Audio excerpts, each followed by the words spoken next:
Hey everyone, this is the first season, the first episode of the Creative Scene podcast. I am your host Bridget, and this is And I'm Alex. So the Creative Scene podcast. Creative Scene podcast ni nini, Alex? Creative Scene podcast ni podcast when tuna host creatives outside there. Wanafanya gaming, art. Yeah, anything in the creative industry. It's digital art, 3D, AR, VR, fashion pia. We'll be bringing guests who will be sharing the story, their journey in the creative industry. Tutakuwa natuambia what they did to get to where they are currently. So watatupatia challenges zenye wameface, opportunities zenye wamepata and how they did it.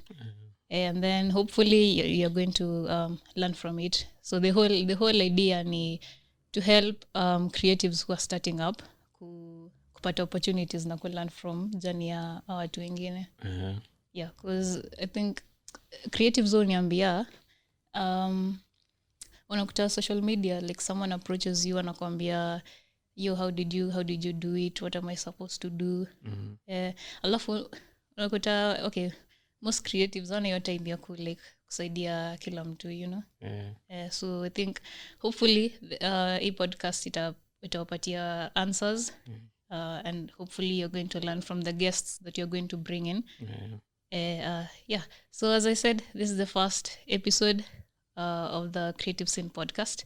So make sure you tune in, check out our social media handles. We'll be sharing insights, tuna share pia opportunities in the creative industry. The whole idea tunakusaidiana tu, because pia si tumekuwa hapo, Alex. Tume experience your struggle yote. Especially after we finished high school. Campus. After we finished campus.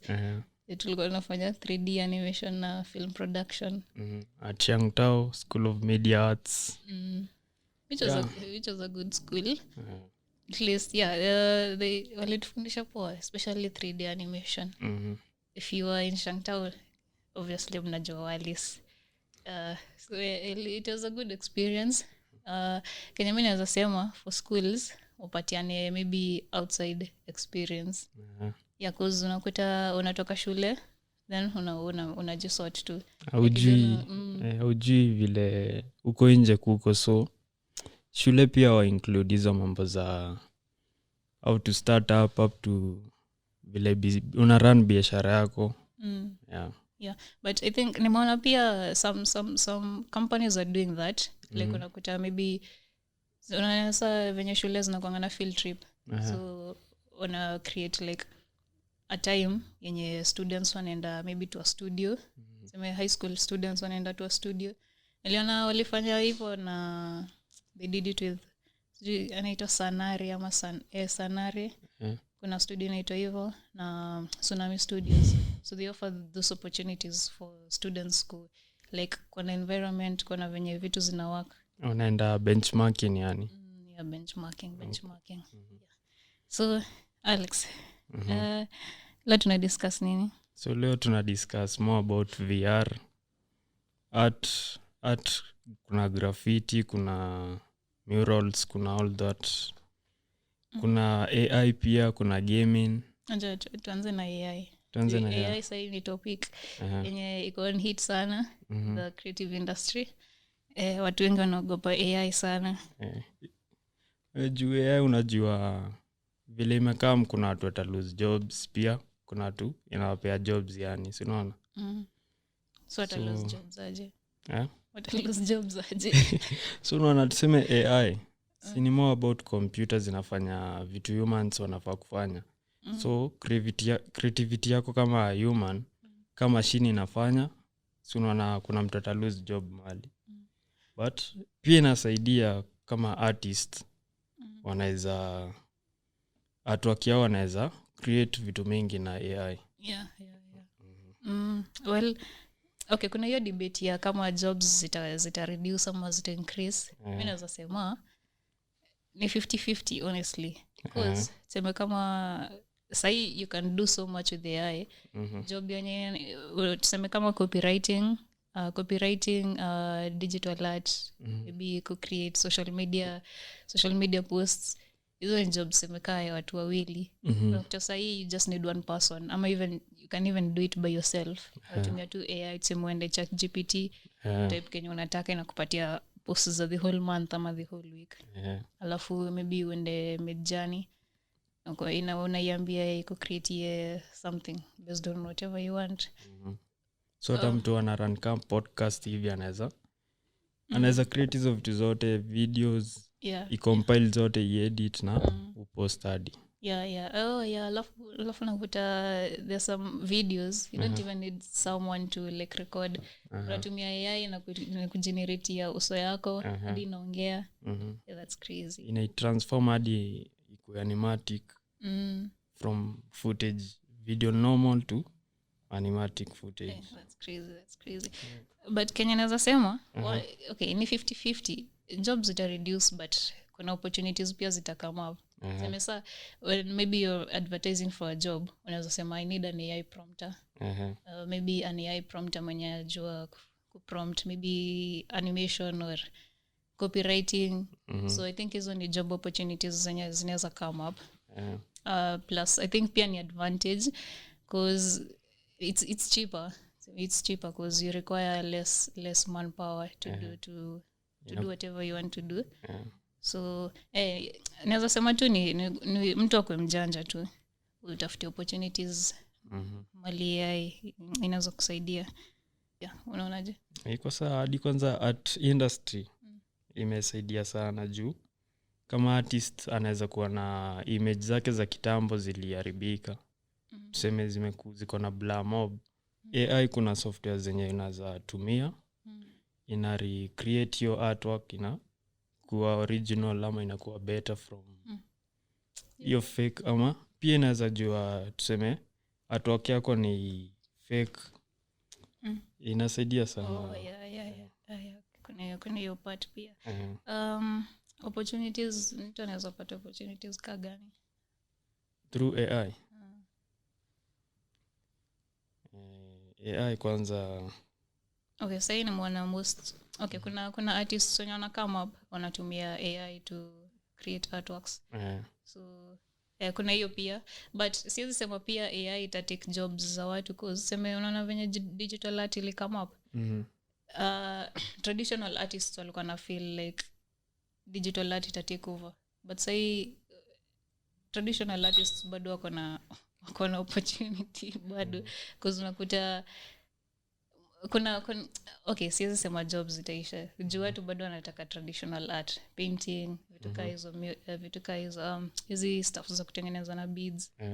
So opportunities definitely zitapotea juu inafanya kazi pia iko easy. But unaona kaa hiyo image yenye tuseme umechora but haikubambi vile iko, so AI ina transform in another way, inakuwa better. Nimetumia Midjourney. I've used Midjourney. At first I thought like Midjourney ni like a platform on its own, but iko integrated na inaitwaje, iko integrated na Discord.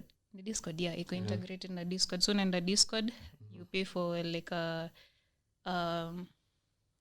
unalipia Midjourney, then unaipatia prompts. The only thing ni lazima ujue describe whatever it is you want.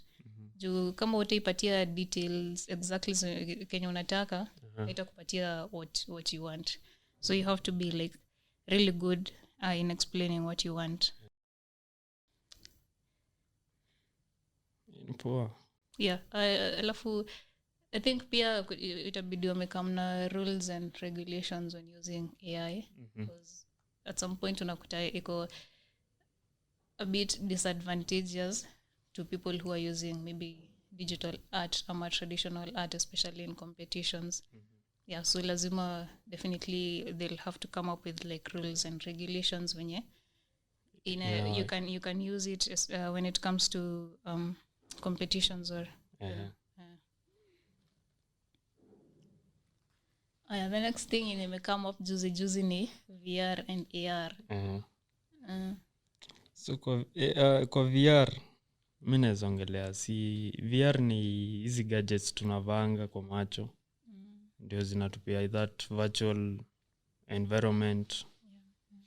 Na kwanza kwa gaming imetusaidia sana, tuseme tuna experience that virtual environment in a different dimension yani.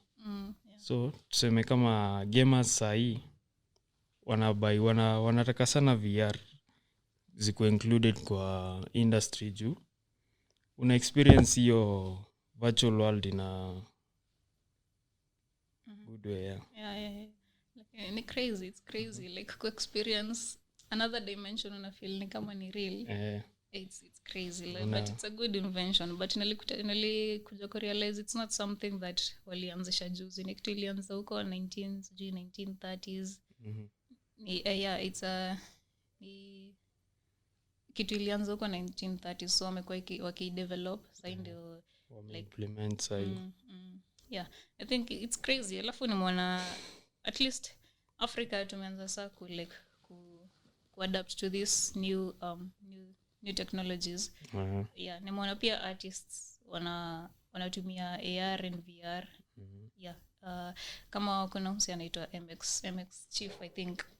Brian okay, sikumbuki but he's called Brian I think. Wanatumia AR and VR. Yeah, I think pia hapo kuna opportunities pia. Sema kama kupeana directions. Sema kama ukienda to Rivers Mall, kivenya inakuanga bigi, alafu kupotea inakuanga so easy. So tuseme you come up with a develop something environment. Yeah, VR, so inakupatia directions. Inaweza kwa idea fiti. Ni idea poa sana. Ndio idea nimewapea, mkitaka kuichukua all good message kutumia AR or VR. But mkitaka kunipea royalties pia VR kwa hospitals zinatumika sana for pain management. Unapata kuna watu wako na mental health, so wanapewa kama VR na wa distract from their normal lifestyle tu waone vitu tofauti. Really?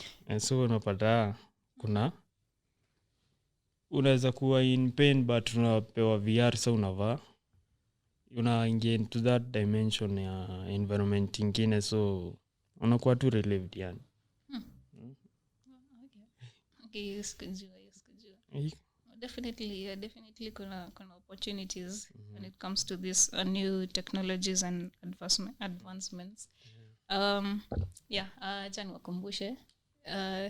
This is the first episode of the Creative Scene podcast. Make sure you tune in. Check out our social media handles. Tutakuwa tuna share opportunities. If you're in the creative industry, ama you're just starting up, this is a platform where unaweza learn so much. You can get to interact with our guests. This is a space where ni space ya kulearn yani, like we help each other to grow in the creative industry. So we'll be bringing in guests from different fields in the creative scene. So from fashion, if you want to get into fashion, you want to get into digital art, 3D animation, gaming, VXR, I will be bringing guests who will be sharing insights, knowledge, the challenges they faced, and hopefully you'll get to learn from that. Alex. Yes. So another topic we'll be discussing today is fashion. So fashion in Kenya. Unajua ndio in Kenya fashion pia imegrow sana. Kuna ma designers wengi kama Mabatini. Anafanya vitu poa sana. Kwanza ukitaka vimono, anatengeneza vimono zingine noma sana. So very soon tutakuwa tunamhost pia to get kujua vitu anafanya, tuelewe life yake, maisha yake vile inaenda. Plus nimeona there are a couple of artists who are coming up the fashion industry. Alafu pia naona kuna like opportunities there. Kuna hii stuff walikuwa kulikuwa na event yenye ili happen juzi. Kulikuwa inaitwa fashion. Kwanza ukifollow at VAKE, kuna events mingi zi happen kana wanakam, kuna designers wengi wanatokezea, wanakam wanaonyesha designs zao, unaweza purchase na ni vitu affordable sana. So okay. VAKE on Instagram. Okay. Yeah, alafu kuna like events zenye zi take place za fashion. There's one that recently happened, ilikuwa hosted by nimesahau jina yake. Anaitwa Looks via Video. Yeah. They hosted alafu kuna pia moja yenye wali host ya trio with British Council. That one is also a good one. Ilikuwa inaitwa I think walikuwa wamehost huyo msee wa Mabatini Studios. Yeah. Ilikuwa hapo. Creative DNA. Ilikuwa inaitwa Creative DNA. Now that you've mentioned Trio Media, let's just big up Trio Media site. Go hapa Trio Media at Lavington Mall. If you are a podcaster or you want to start a podcast, there's a space where you can get all equipment at reasonable prices. So that's where we are currently, and we are honored for them to have to host us. This opportunity for our first episode. Yeah, that's nice. So wacha tuambie how we came up with the idea. This whole idea. Creative sale. We met, I think last year December, I came up with the idea, but ilikuwa tu like watu venye ideas come to kwa akili. So I was like, inaweza kwa idea poa if I can start a podcast. Alafu so nilikuwa like podcast ya nini exactly? I was like, what am I interested in, or like what am I passionate about? I'm passionate about creative design, anything in the creative industry. Alafu alafu I follow so many creatives, so they inspire me a lot. So I was like, sawa. So what about the creative industry?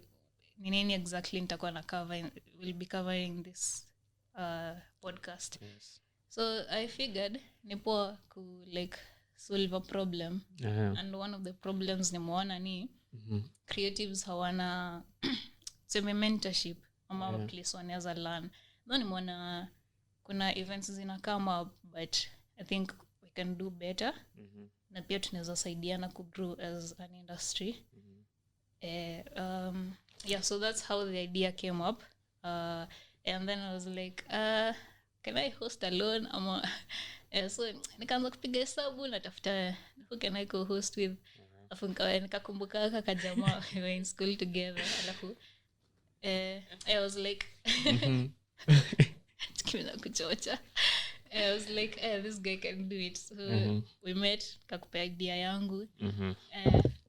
Ulikuwa 50-50 at first. Juu sikuwa naelewa venye tunafaa tuiran, but vile ulinielezea nikaona hii idea pia mimi inanibamba. Inaweza kuwa chance yangu pia kujiexpress as a creative. Na pia naweza, kuna watu wengine pia najua na nao huko nje wanapitia the same struggles. Na tukiwa pia hii chance wanaweza tusaidia, wasaidie pia mtu mwingine huko nje mwenye anapitia the same challenges. Ajui vile atapush artwork yake, ajui ataanzia wapi, au ata create aje portfolio yake ya animation ama design hizo vitu zote. So vile ulinipea hiyo idea pia mimi ilinibamba. So like wewe ulisikia utakuwa mbele ya kamera ulikuwa like kwanza unakuwa tensed, but unazoea tu, inabidi upractice kiasi. So inafundisha wasi usi overthink. Opportunity kikam, just take it. You take it. Chance favors the prepared mind. Okay, so so in the creative industry nini unakuanga interested ama nini ufanya in the creative industry? The creative, kwanza kuna art. Na art, unajua art ni broad sana. Kuna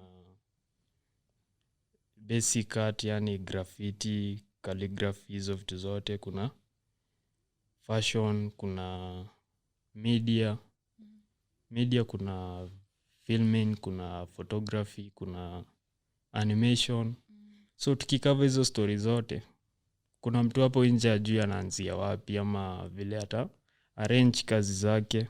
Yeah. So then nilikuja kurealize videography na cinematography ni vitu different. Videography na cinematography. So cinematography na cinematography ni ya films mostly. So I think maybe kuna maybe the way you shoot ni different than videography. Videography tusema nika film. Hiyo ni cinematography. Sasa unajua kuna cinematography ni kama films ndio? Na videography. Videography sana maybe kutengeneza tu video I guess. Kushoot tu hiyo ni So yeah, I think kuna like different ways of doing it. Alafu different maybe. Okay. Ways. But I thought it's the same thing. Like videography ni a general term. And under videography starts maybe you branch out to cinematography, music videos, podcasting. Yeah, vitu kaizo. Yeah. So weko art ungependa sana kucover most on?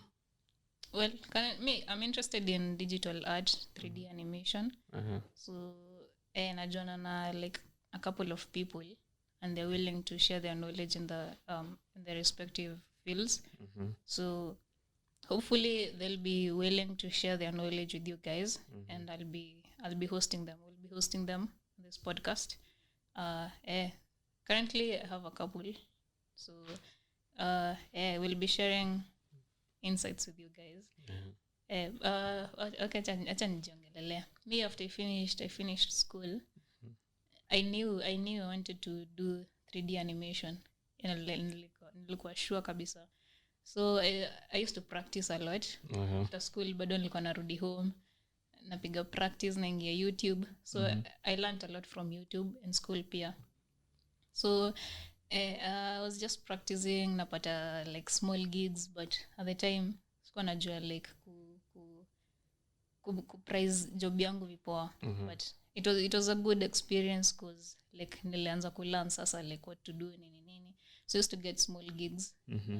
To jobs tu tudogo. But kazi nayo nikiangalia well to start with kani like job ya kwanza ilikuwa sawa. So luckily I got like a client mwenye alinilipa like a good amount of money. Nikaweza kubuy my first machine. Nilikuwa natumia lapi ingine imebeat, alafu ilikuwa slow.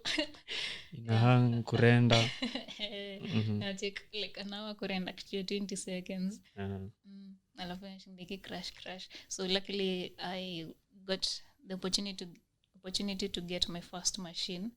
Alafu from there nikaanza nikaingia into digital art. Digital art at the time nilikuwa na learn still from YouTube. Tutorials mostly. Sikumbuki jina msi. Then I got my first digital tab ni ya Vic. I think ni Vic. Sikumbuki brand yenye nini namba yenye. Then nika practicing digital art yangu ya kitambo kwanza. I think it was in 2020.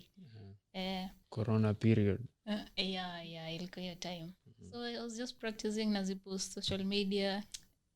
It was quite fun because I loved it. And then I got into nikaingia sasa branding and marketing because at the time pia nilikuwa na learn graphic design. So I got into branding and marketing, nikapata internship. Alafu ya internship the guys I was with they were so good, as in wanakufundisha in detail hadi una feel unapata unakuwa motivated. Alafu kwa like this is where I belong. So after internship they took me in sasa kama like an employee. Nika then nikaingia into sasa marketing and communication, a bit of advertising, alafu networking. Well, opportunities, I'm telling you guys, opportunities ziko social media, internet, yani there you can get anything you want. Me honestly, all the opportunities nimepata ni from from the internet, from social media mostly. So nikaingia into communication and marketing, advertising, and that's where I am currently. I'm doing so mimi in creative design. I mean ulemsi nafanyanga kila kitu, but I'm really conversant in digital art and graphic design. So animation kidogo kuna venye nilisukuma nyuma kiasi, but more fanya like graphics, personal projects. Nilianza kufanya music. Mimi si nimemaliza shule hivi. As a creative nikaanza as a music producer. But unajua as a music producer kuna vitu mingi sana. Lazima ukuwe na mics. Si lazima but unafaa ukuwe na microphones, ukuwe na laptop poa. So na pia plugins mingi za production. Ilikuwa inaitwa FL Studio.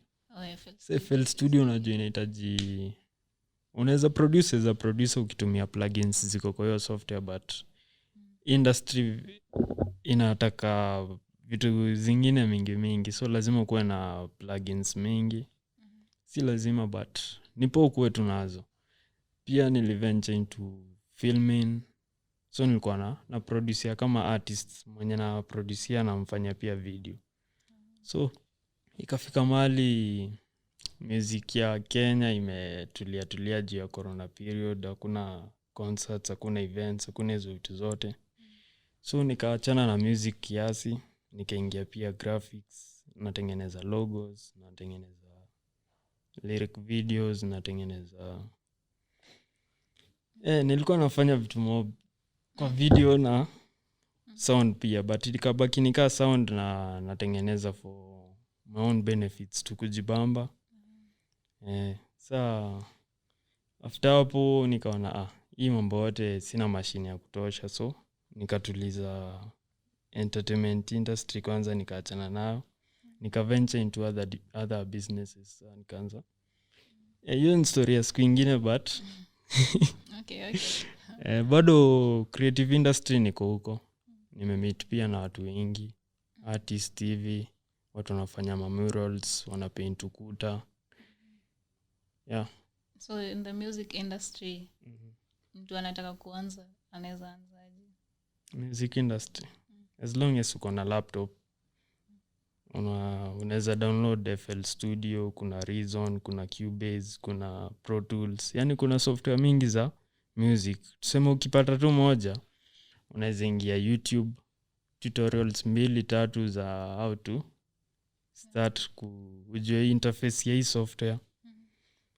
Ukidemo una learn na hizo tutorials, uta pick tu mahali. Shida inakam kwa kutafuta saa market yako, audience yako. Hapo sasa ndio challenge huko. But the best way kupata opportunities ni through networking. Kujiona na watu. Alafu kuweka job yako on the una create kama portfolio yako. Yani ni uonyeshe watu you're capable to do whatever it is you want to do. So hata ka job yako sipo, just post it. You never know, kuna mtu maybe ana watch tu mahali. Because me nimepost job yangu hata zenye zilikuwa mbaya. I used to post them. Alafu nika like people are watching. Kuna watu like wako chini ya maji tu, they are seeing what you're doing. So kuna watu wataku approach definitely. After ukiona hiyo consistency, alafu with consistency unajua una group pia. So kuna mtu tu mahali tu atakuwa like baby I want to maybe produce something. Alafu unapiga hesabu, unatafuta mtu, unakumbuka this guy was posting this and this on his social media platforms, let me reach out. So just post your work. Ujui nani, you don't know who is watching. Ujui opportunities zitatoka wapi. Alafu network, ukipata events just go. Hizi creative events zenye you happen from time to time, so make sure you like unazitafuta, you go network. Tafuta wase wenye wako in the same industry. Hopefully definitely utapata kitu hapo. Alafu unaweka reasonable prices, usiweke tu prices zingine zenye mimi kama nakutafuta as a music producer na unaniambia una charge kama 30,000 na unaanza ni ngumu sana ni kuapproach juu mbona umetumia namba yes. experience umepitia au hiyo ni experience nimepitia unapata unaanzia lakini unajaribu kujieka kwa map ya industry venye nataka but haujafika hapo so ukiweka low prices utapatana na watu wengi wenye wanataka kuwork na wewe na hizo low prices na wanaweza kufikisha mbali so usiweke price yenye mimi siwezi kuapproach na najua huwezi nipea quality yenye nataka ama huwezi fika standard nataka so unaanza na price ndogo ukipanda unaongelesha mtu ama unaongelesha ni experience pia mimi mwenyewe nimekuwa nayo. I have a different perspective on that. Mimi sijui nisemeaje. Okay, kuna standards pia. Kuna definitely kuna standards zako, mtu mwingine kuna standards zake. So mimi kenye naweza sema ni enda na kenye una feel comfortable nayo but pia don't go too high ama too low.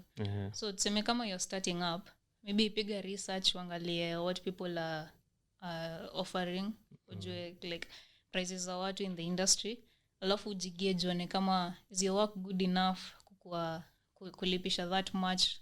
If not, maybe unaweza anzia somewhere chini alafu enda ukigrow. But pia inasema kuna hiyo standards kama mimi tuseme when you're pricing utakuwa na like the minimum amount unaweza chukua. The minimum mtu akishuka hapo namwambia maybe refer you to someone else who can do the job at that price. So siwezi sema ati usilipishe high or too low. Niwe tu upige hesabu where you lie. Jigauge. So if the quality of your work is good and you have a reasonable experience, sasa ndo unaanza kupandisha price yako. Alafu so pia una gauge na industry standards pia. So ile tu ati unaingia industry uko like nalipisha kama mtu amekuwa in the industry for 6 years. Na ndio unaanzia. So lazima ubalance, uangalie quality yako chenye unaofa kwa industry. Usiovercharge na pia usijiweke chini sana. I think pia ni challenge most creatives wana face, especially when they're starting up, because most people hawajui how to reach their services. So unakuta saa zingine you just wing it, uko like nitamlipisha hivi, alafu when you start the job you're like this job is too much, I wish ningeitisha this amount of money. Alafu kuna there are some things unaenda tu kilearn pole so saa zingine do itapotea, client akutoroke. But these are things you learn as you grow. So to make up pricing, you're starting up, what you need to know ni your minimum requirement. So kama when you get a client, any client hawezi enda chini ya maybe 2000. So any services ati kwa nini hawezi lipisha below 2000. And then to be on the safe side lazima uwe na contracts, agreements, tuka hizo. Mtu asikukall tu anakuambia ati I'll pay you this, wewe maliza tu job nitakulipa yote mara moja. Takoniwa. Mimi nimepitia this guy ali reach out because I used to post my work on social media. So this guy reached out ako like I need a 3D animation ya stuff fulani. So I was like, kwanza I was excited because ndo nilikuwa just starting up. So I was like sawa. So the guy niko like nipatie down payment, kwa this is how I'm going to rate the job. So nipatie down payment alafu I'll start the job when it's done. Utalipa hiyo ingine baadaye. This guy is like awe maliza tu, definitely nitakulipa, I'll definitely pay. Alafu anaongea in a way that uko like I can't trust this guy.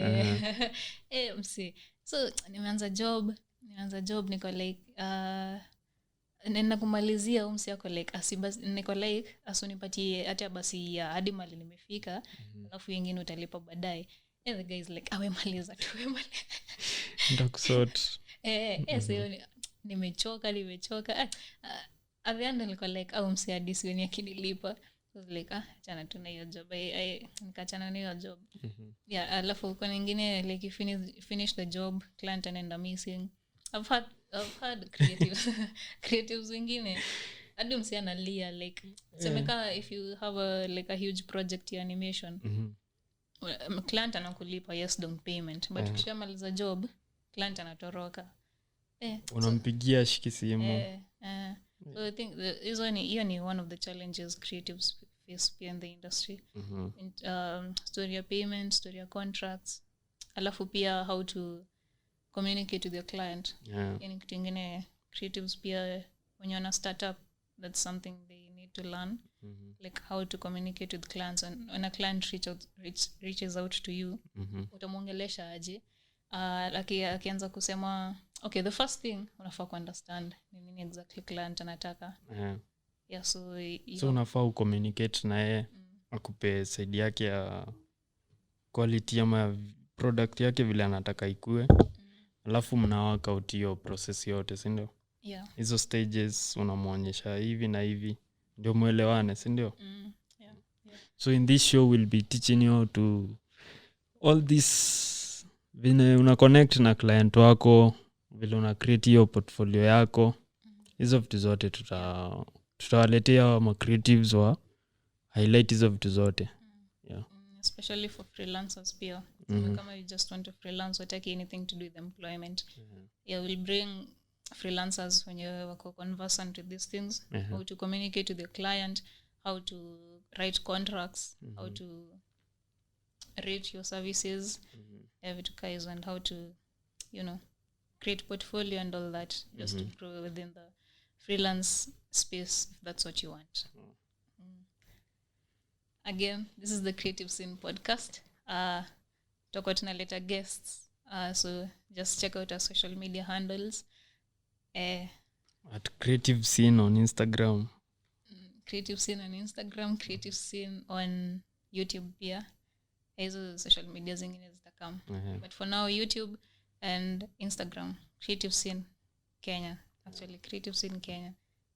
So if you're looking for opportunities, you're looking for events, Maloneza Network, this is the space. This is the place to learn from other creatives. This is space yetu, ni space ya creatives in industry. Next time tutakuwa tunakaa nao hapa hivi. Wape story yao pia. Ma struggles wamepitia, vile wameweza kubiti hizo zao mbaya. But I think creatives wana start out wanafikiria nga itakuwa smooth ride. Lazima hata ukilearn definitely you'll face challenges. Haitakuwa like a smooth ride. Uta face challenges, but that's how you learn. So if you face one challenge, the next time your challenge ina come, hopefully utakuwa learn from the previous challenge, and you'll know how to counter it. Alafu unaenda tu kigrow hivyo. Because I think that's how I learned. That's how most people learn. Usikue frustrated sana na career yako, so unakuwa tu free. Unakubali hizo challenges. Juni lessons too at the end of the day.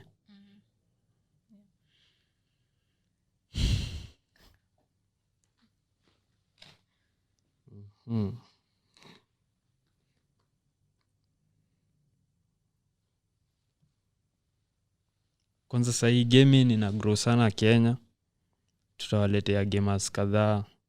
Kama juzi kulikuwa na esports League 1 tour yenye ilikuwa February, finals zilikuwa on May na zilifanywa France. So gamers wako aware, vitu najua zinachemka huko nje saa hii, so tutawaleta hapa tujue wizu, tujue hiyo experience yote vile inakuwa. I think naona pia gaming ni kitu yenye ina grow Kenya. Watu wameanza kuembrace. So kuna hizi zinaitwaje? Hizo zenye overnight events. Zenye unaenda na machines zenu huko, you just game the whole night ama the whole weekend. Alafu pia kuna hizo tournaments. This one niliandanga but ni kitambo. It was fun. So it was a weekend event. The whole weekend mnatengeneza game like from scratch. Alafu it's a competition, so mnatengeneza game from scratch. Alafu at the end of it mnaziangalia, alafu mna determine the winner. So mnakuwa developers hapo una experience to the gaming. So we came in as graphic designers, developers, a bit of coders pia walikuwa. Yeah, so mnajimix up, naona venye mnaweza saidiana to come up with a game. It was a fun event. Kuna pia Pro Series Gaming, PSG, na events kali. Mingi. Na mostly ni free registration, hakuna pesa una register. Though kuna zenye kuna registration unapata kani 300. Alafu cash prize unapata ni 20,000. 50. Kuna boss fulani ameshinda like consecutively kama mara 3. Anaitwa Derek Nyasio. Nilikuwa na kina this guy hizo events amewin kama mara 3 consecutively.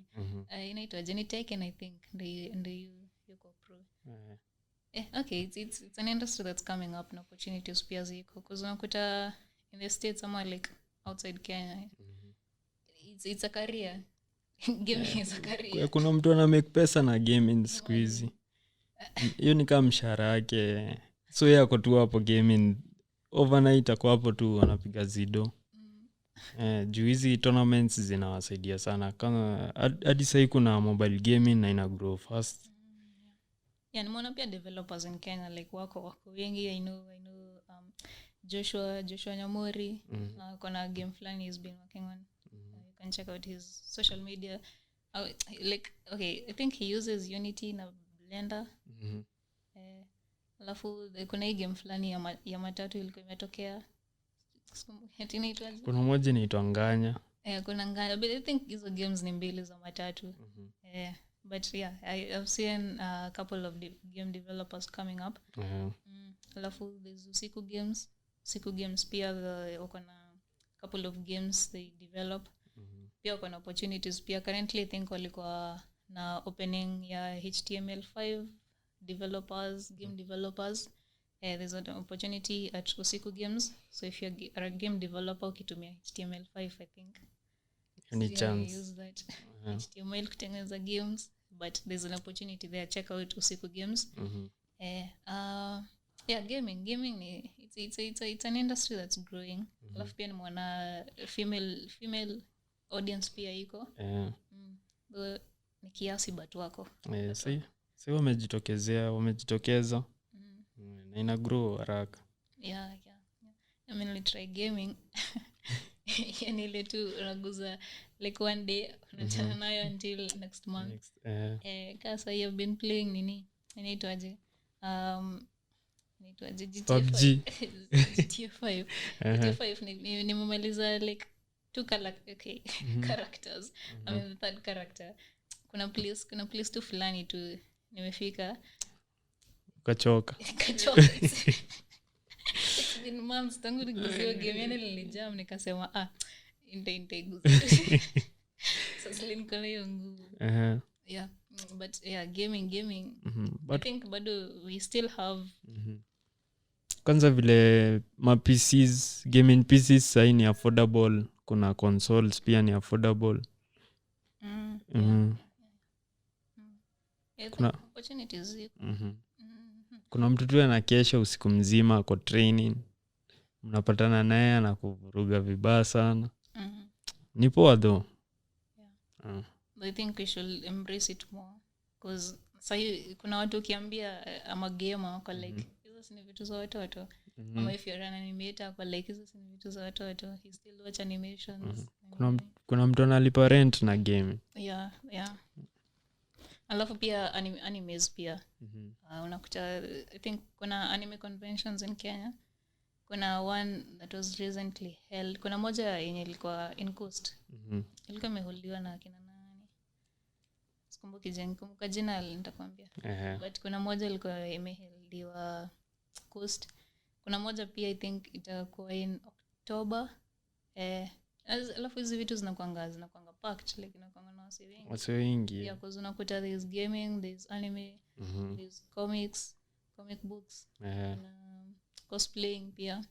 Yeah, inakuanga nini events fun. Umeenda ini? Nimeenda kama hiyo yenye ilikuwa Lions E-League.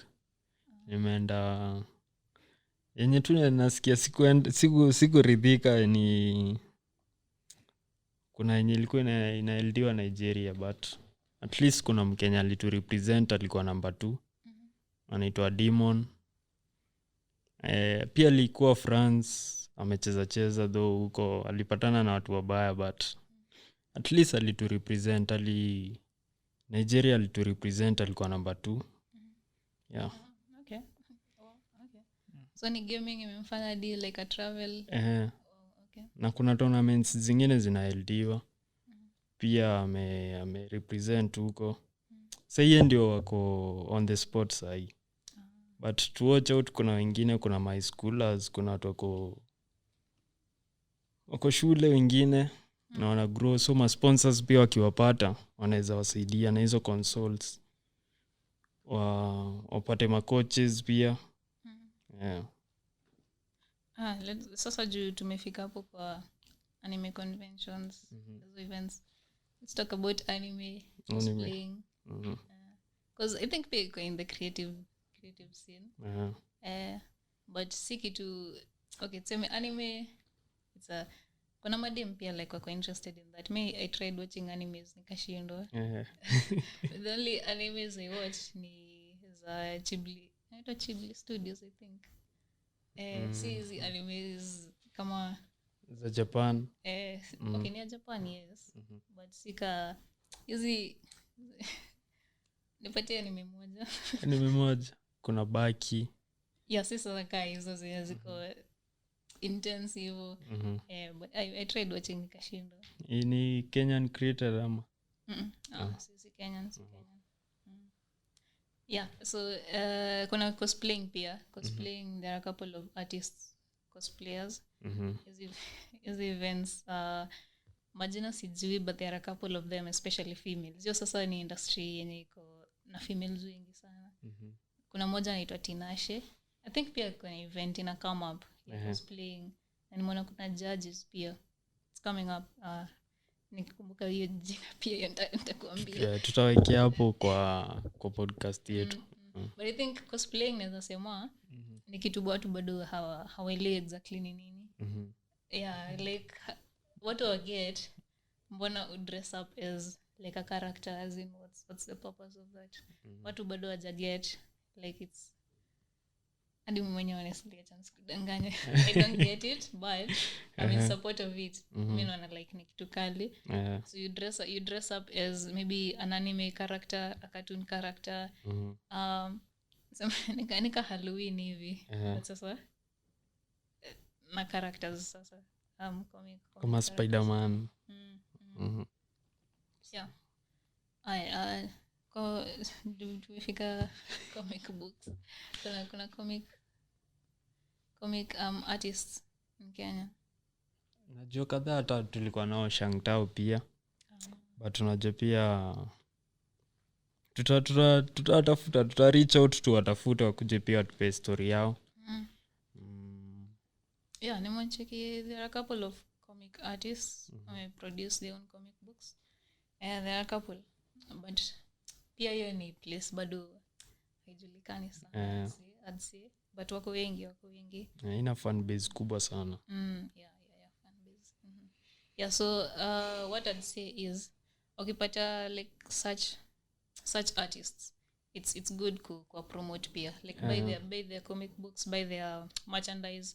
But an artist anatengeneza tissue, like my guy, there's a guy, acha ni plug watu waende watafutani.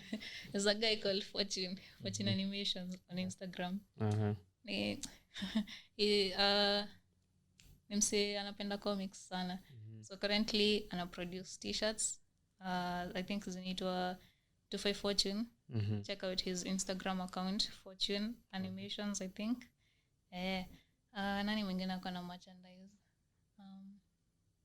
There are a couple of people with merchandise, so it's good pia ku promote wase.